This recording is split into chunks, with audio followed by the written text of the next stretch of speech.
오늘 레알 자유라는 제목으로 같이 말씀을 전하고자 합니다. 참 이 시대가 우리를 많이 답답하게 하고 참 힘들게 하는 시대인데요.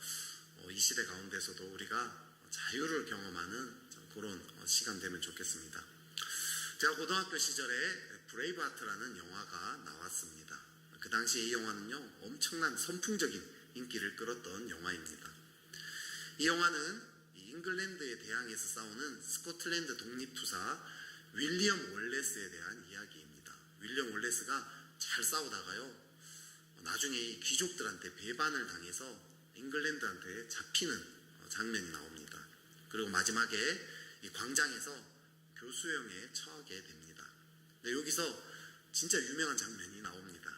온갖 고문으로 막 고통을 당하고 거의 정신도 오락가락 하는 이제 그런 가운데 윌리엄 월레스가 이렇게 그 한가운데 나오죠. 사람들이 막 잉글랜드 사람들이 이것저것 막 던지고 욕을 하고 막 난리가 납니다. 그 가운데 이 사형 집행자가 월레스한테 탁 꼬드키는 거죠. 나한테 자비를 구해라. 그러면 더 이상 고통 당하지 않고 한 방에 끝내주겠다. 이런 식으로 꼬십니다. 자존심을 확 꺾어서 이렇게 스코틀랜드의 길을 죽이려는 어떤 전략이죠. 그랬더니 윌리엄 월레스가 너무 이제 고통스러운 가운데 거기에 대해서 대답을 합니다. 힘이 없어가지고 소리가 잘 안 들리고 입술만 들썩들썩 이렇게 합니다. 그래서 사형 집행자는 자비를 구하는구나 그런 줄 알고 귀를 딱 기울이는데, 그때 이 윌리엄 월레스가 큰 소리로 프리덤 이렇게 외치는 장면이 나옵니다. 자유를 외치는 거죠. 프리덤. 큰 소리로 외치고 장렬하게 죽습니다. 주인공이 프리덤 큰 소리를 외칠 때 영화를 보신 분은 아시겠지만 진짜 온몸에 막 소름이 돋습니다. 저 보면서 막 펑펑펑 울었습니다. 고통 가운데서도 목숨까지 바쳐서 그 자유를 외치는 그 모습이 너무 고귀해 보였고요. 너무 이렇게 경외감, 그러니까 아름답다 이런 생각이 들었습니다. 인간에게 있어서 이 자유라는 것, 이게 정말 목숨보다 고귀한 거구나, 정말 가치 있는 거구나 한번 생각해 보게 되었습니다. 그런데 오늘 이 성경은요, 이 목숨보다 가치 있는 이 자유를 그리스도 안에서 이미 주어졌다라고 이야기합니다. 5장 1절에 이렇게 이야기합니다. 그리스도께서 우리를 자유롭게 하려고 자유를 주셨으니 그러므로 굳건하게 서서 다시는 종의 멍에를 매지 말라.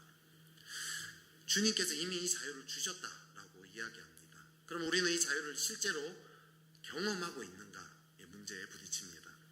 사실 이 자유가 뭘 말하는지도 잘 모릅니다. 저도 처음에 예수님 믿을 때 그리스도인들은 자유하다 이렇게 얘기하는데 이게 도대체 무슨 뜻인지 잘 이해가 안 되었습니다. 저는 노예가 아닌데 무슨 자유가 필요합니까? 윌리엄 월레스처럼 잉글랜드 압제 안에 있으면 또 모르겠는데 지금 이 민주주의, 자유민주주의 시대에 무슨 자유인가 싶었습니다. 후에야 이 죄로부터의 자유 이런 이야기들을 들었지만 사실 그래도 늘 모호한 느낌이었습니다. 그러다가 이 신대원 시절에 처음으로 자유를 깊이 경험했던 적이 있습니다. 신대원 경건훈련 때의 일입니다. 이 경건훈련이라는 걸요, 신대원에 가면 필수적으로 받는데요, 1학년 때 이제 2박 3일 동안 은성수도원이라는 곳에 침묵하면서 2박 3일 동안 계속 하루 종일 기도하는 그런 영적인 지도를 받으면서 보내는 그런 시간이 있습니다. 자, 정말 거기에 큰 기대를 가지고 있었고요, 엄청 기도를 준비하면서 갔습니다. 근데 첫날, 둘째 날 오후까지 이게 아무런 은혜가 없는 거예요. 아무리 기도해도 기도가 안 되고 오히려 더 답답했습니다. 제가 이 둘째 날 일기장에 이렇게 썼습니다.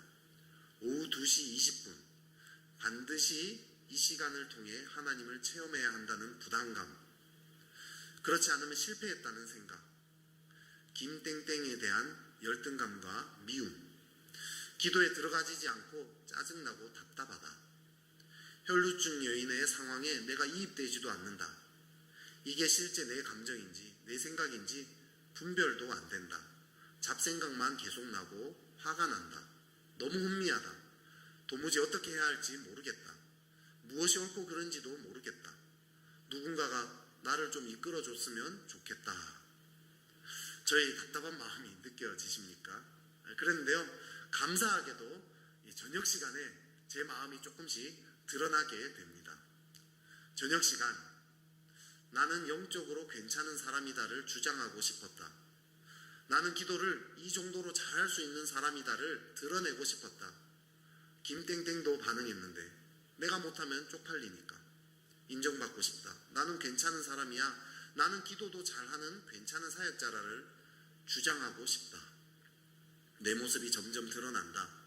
끊임없이 나를 입증하려는 모습, 감추었던 중독적인 모습, 기도 잘했다 인정받으려 했던 모습, 성적에 대한 집착들, 성공한 사역자가 되고 싶고 그래서 열심히 기도하는 모습, 기도 가운데 죄가 드러나면 두려워서 감추려고 발악했던 모습, 아내와 아이를 잘 책임지지 못한다고 나를 스스로 학대하던 모습, 중고등부 아이들을 사랑하지 못한다고 나를 자책하던 모습, 같은 방 쓰는 사람들에게 멋진 사역자인 척 하려 했던 모습, 지금 이곳에서 은혜 받은 것으로 또 깊이 있는 척 하려는 모습, 김땡땡과 비교하면서 열등감과 교만함 사이에서 왔다 갔다 했던 모습, 오늘 지금 느낀 이 내용을 내일 아침에 나눌 때 영적 지도자에게 또 인정받고 싶어하는 나의 모습, 참 이 저의 내면의 이 깊은 모습들이 다 드러납니다. 그러면서 드디어 회복이 일어나기 시작합니다. 그날 저녁에 또 이어서 쓴 글입니다. 스스로 살아남기 위해서 끊임없이 애쓰고 스스로 인정받기 위해 끊임없이 애쓰는 이런 나를 사랑하사 나를 위하여 십자가에 못 박히신 예수님을 바라봅니다. 나의 실패, 연약함을 받아들입니다. 지금 여기 내 모습 그대로를 받아들입니다. 더 이상 비교하지 않고 잘났다, 못났다 말하지 않고 이게 나야. 이런 나를 위하여 예수님이 십자가에 못 박히셔서 라고 고백합니다.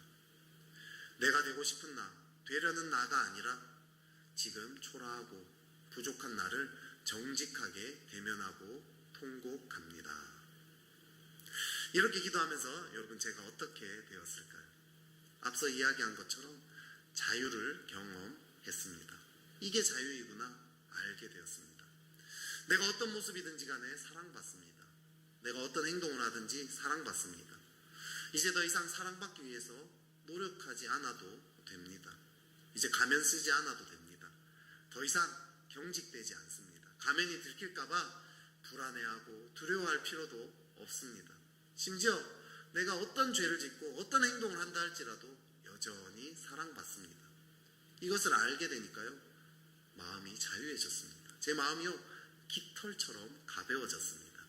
그동안이 무거웠던, 사랑받기 위해서 발버둥치고 막 경직되고 긴장하고 가면 쓰고 살아왔던 그 모든 무거운 짐을 벗어 버리게 되었습니다. 너무 감사했고요, 주님이 너무 좋았습니다.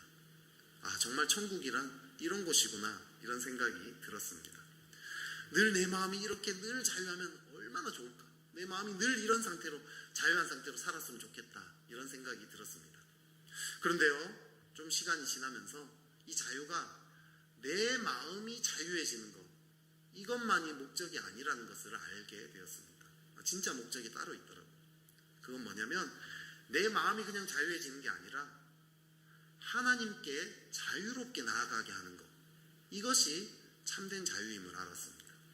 내가 어떤 모습이든, 내가 어떤 죄를 지었든, 내가 방금까지도 어떤 나쁜 짓을 해도 상관없이 지금 당장 늘 하나님이 나를 사랑하신다면 나는 하나님께 마음껏 나아갈 수 있지 않겠습니까?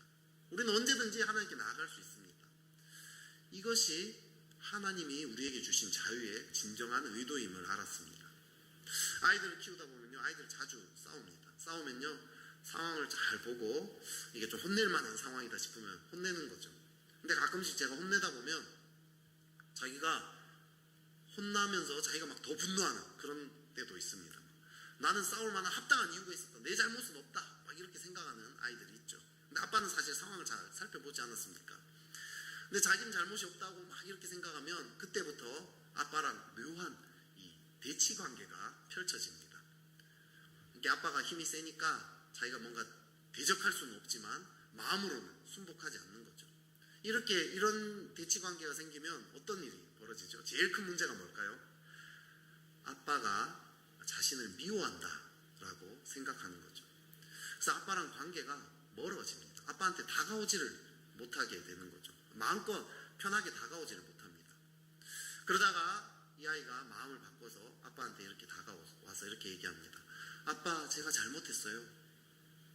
그럼 제가 이렇게 아이를 꼭 안아주죠. 아빠는 네 마음 이해해. 그런데 그런 행동은 잘못된 거야. 아빠는 너를 사랑하기 때문에 너가 이런 행동을 고쳤으면 좋겠어. 아빠는 너를 사랑한단다. 그러면요, 아이가 잘못했지만, 죄를 지었지만 아빠가 자기를 여전히 사랑한다는 것을 알게 되죠. 그러면 이 아이는 그때부터 자연스럽게 다시 아빠에게 다가오게 됩니다. 아빠에게 언제든지 다가갈 수 있는 자유가 주어지는 거죠. 우리도 마찬가지입니다. 지난주에 이야기한 것처럼 누군가에게 마음을 열고 다가가려면요, 그 상대방이 나를 좋아한다는 걸 알아야 됩니다. 상대방이 나를 미워하고 싫어한다고 생각하면 어느 누가 그 사람에게 마음을 열고 다가가겠습니까? 다가가더라도 마음은 닫겠죠.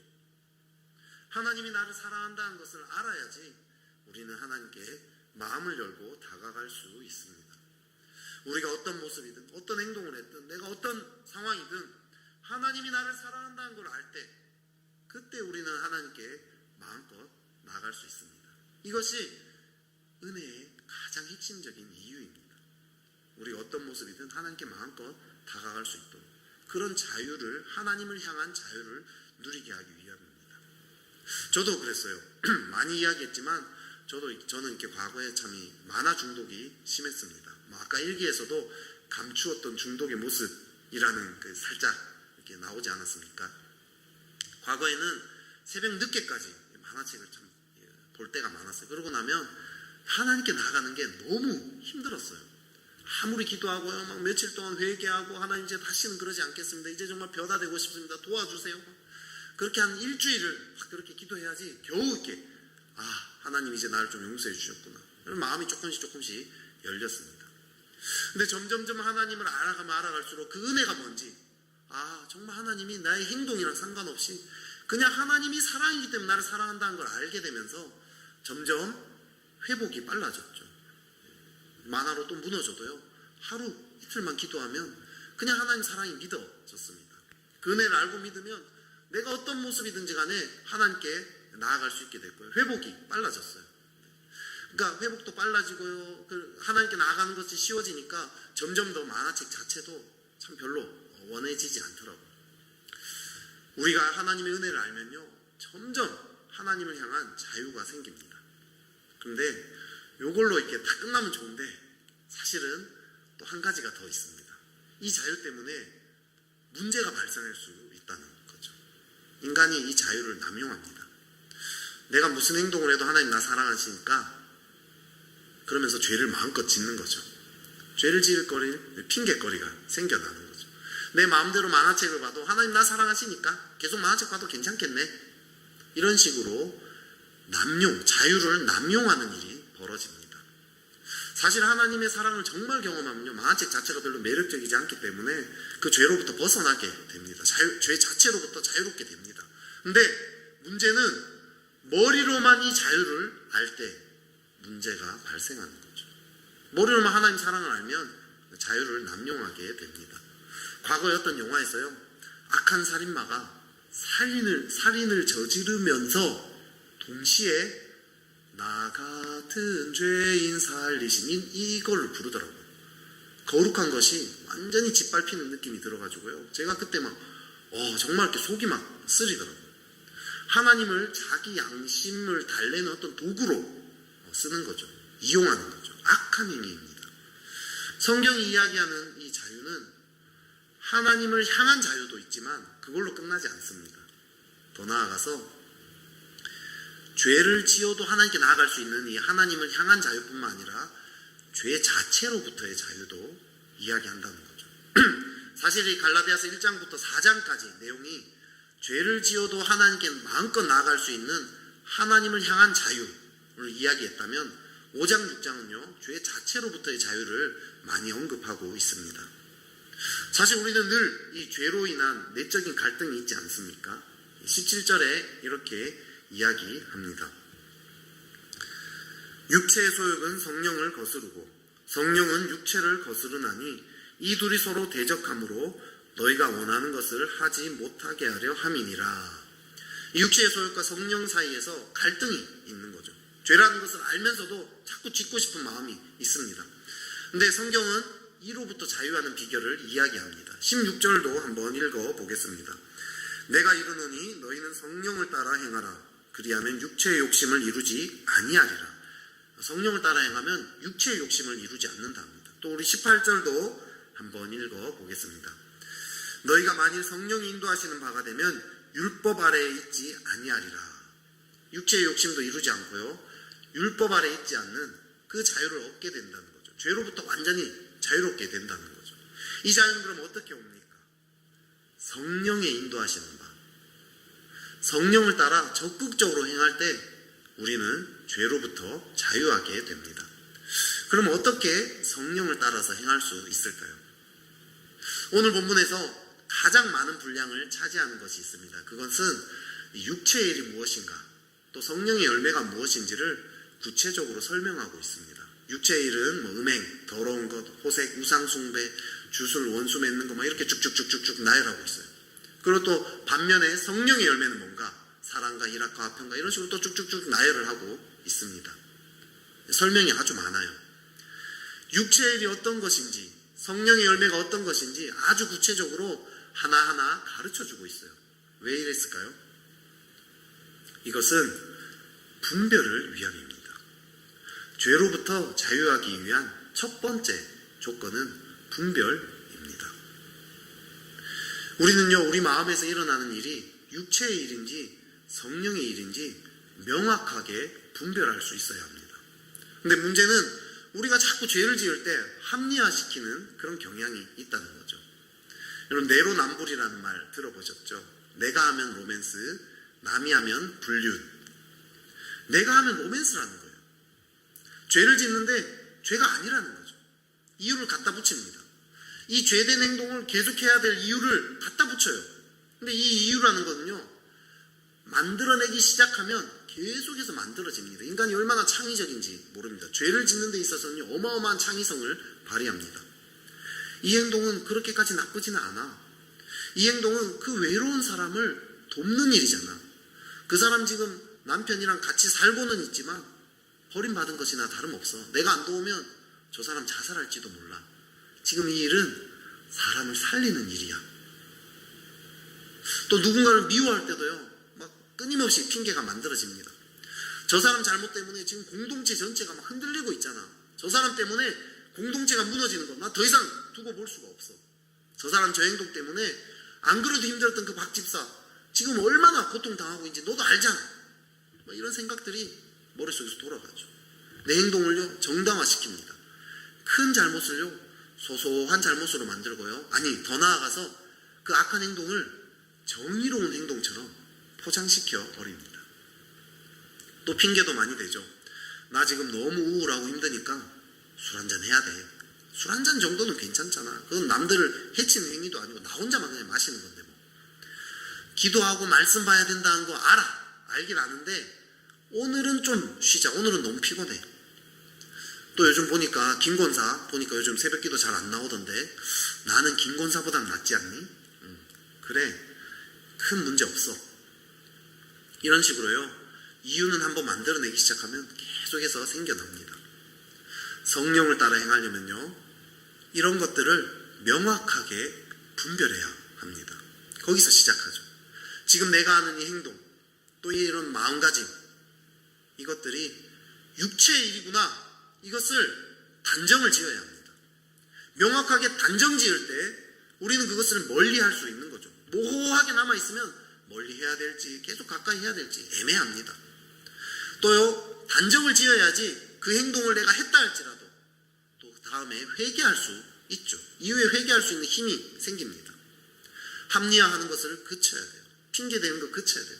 지금 이것이 육체의 일이구나, 지금 내 삶의 방식이 육체의 삶을 따라 살아가고 있구나, 이것을 명확하게 따져야 합니다.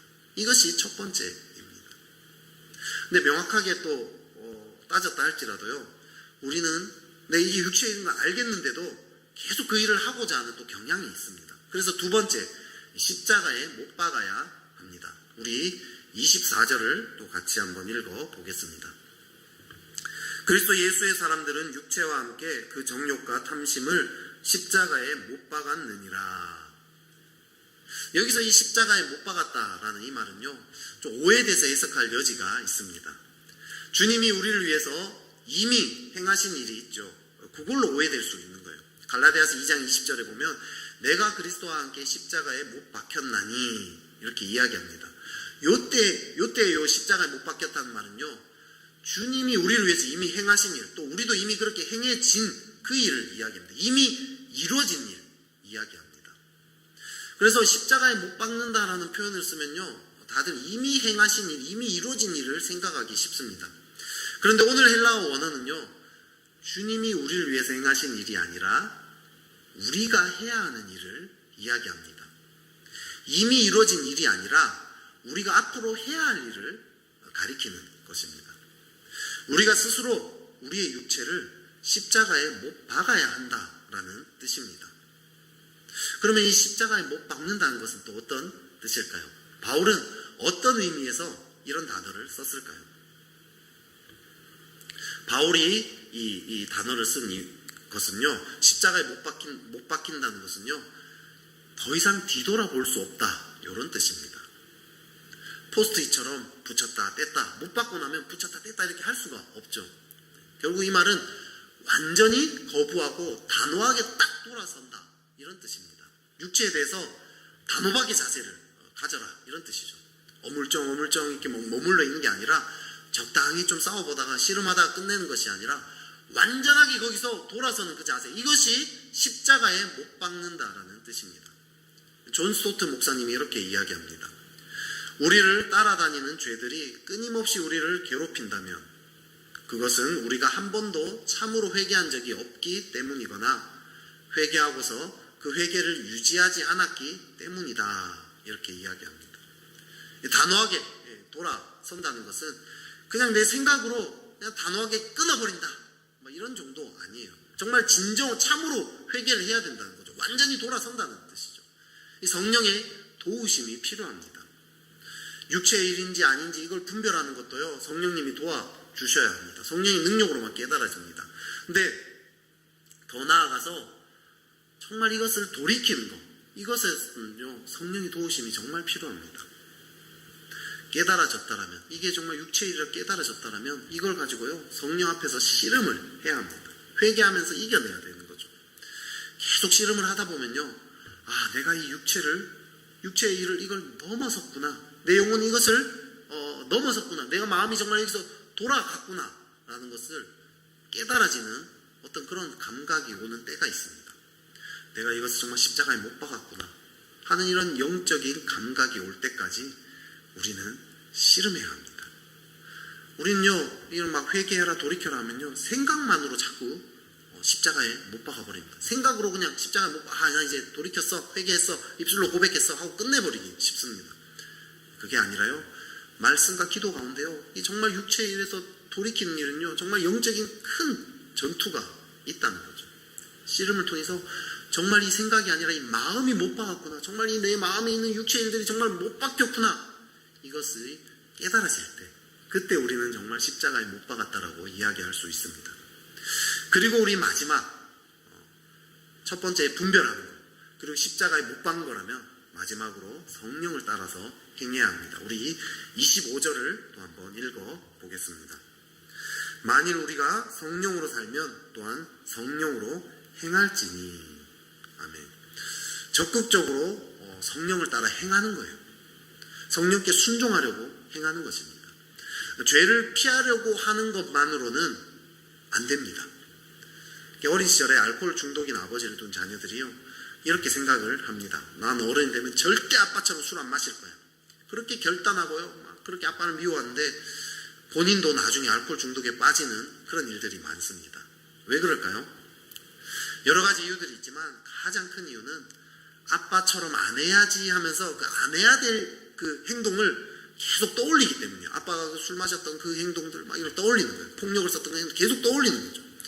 죄된 모습을 안 해야지 계속 떠올리다 보니까 나도 모르는 사이에 그 행동, 그것들이 이게 내 생각 가운데 이게 각인이 되어버리는 거죠. 그러니까 나도 모르는 사이에 그렇게 똑같이 행동하게 됩니다. 그럼 어떻게 해야 될까요? 아빠의 죄된 모습들을 안 따라해야지 하는 것으로 그치는 게 아니라 더 나아가서 이상적인 아빠의 모습이 어떤지 그걸 떠올려야 돼요. 그리고 상상해야 합니다.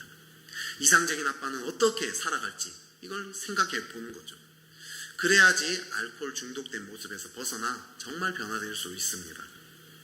마찬가지로요, 우리도 떠올려야 할 이상적인 모습이 있습니다. 누구죠? 네, 바로 예수님이죠. 예수님은 우리가 닮아가야, 순종해야 할 가장 이상적인 모습입니다. 우리는 예수님이 어떻게 살아가셨을지를 계속 묵상해야 돼요. 내가 이 행동 안 해야지 이게 아니라 해야 할 행동의 모본으로 예수님을 떠올리는 거죠. 말씀을 계속 묵상하다 보면요, 예수님이 어떤 분인지 예수님의 이미지가 우리 안에 점점 형성이 되게 됩니다. 그러면요, 지금 현재 내 상황에서 예수님이라면 어떻게 행동하실지 이게 감각이 생겨요. 감이 잡히는 거죠. 점점 그거를 떠올릴 수 있게 됩니다.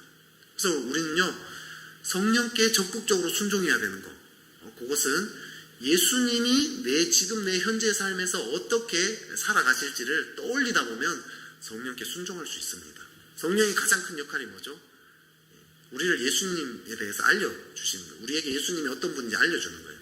예수님이 우리 삶에서 어떻게 행동하실지 요걸 알고 따라하는 거, 이게 성령께 순종하는 일입니다.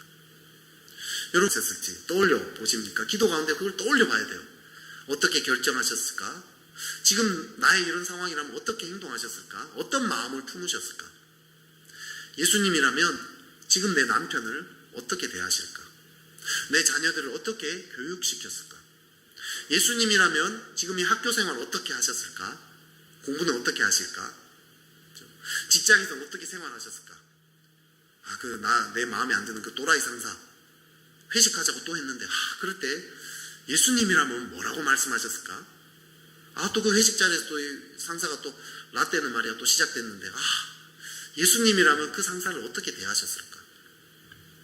이런 것들을 계속 묵상해 보는 거죠. 이미 우리는요, 말씀을 통해서요, 우리 안에 예수님에 대한 이미지가 있어요. 그 이미지로 가지고 우리는 이걸 떠올려 볼 수 있는 거죠. 그걸 계속 떠올리다 보면 어느 순간 그것이 우리에게 각인이 돼서 우리도 그런 삶을 살아갈 수 있게 되는 것입니다. 이것이 성령께 적극적으로 순종하는 것입니다. 죄만 안 지으려고 해서는 안 돼요. 분별하고 단호하게 돌이키는 것, 회개하는 것, 그거 필요하지만 더 나아가서 성령께 순종해야 합니다. 예수님의 삶을 묵상하는 거죠. 지금 내 삶에서 예수님이 어떻게 하셨을지를 계속 떠올려 봅니다. 그러다 보면 점점 죄 자체로부터 자유하게 되는 거죠. 말씀을 정리합니다. 주님은 우리에게 자유를 주셨습니다. 우리가 어떤 행동을 했든 어떤 모습이든 하나님께 우리는 마음껏 나아갈 수 있습니다. 하나님의 사랑은 변치 않습니다. 하나님이 내가 어떤 모습이든 나를 좋아하신다는 거 아니까 우리는 언제든지 하나님께 나아갈 이런 자유가 주어졌습니다. 그런데요, 하나님을 향한 자유뿐만 아니라 더 나아가서 우리에게는 죄 자체로부터의 자유를 주셨습니다.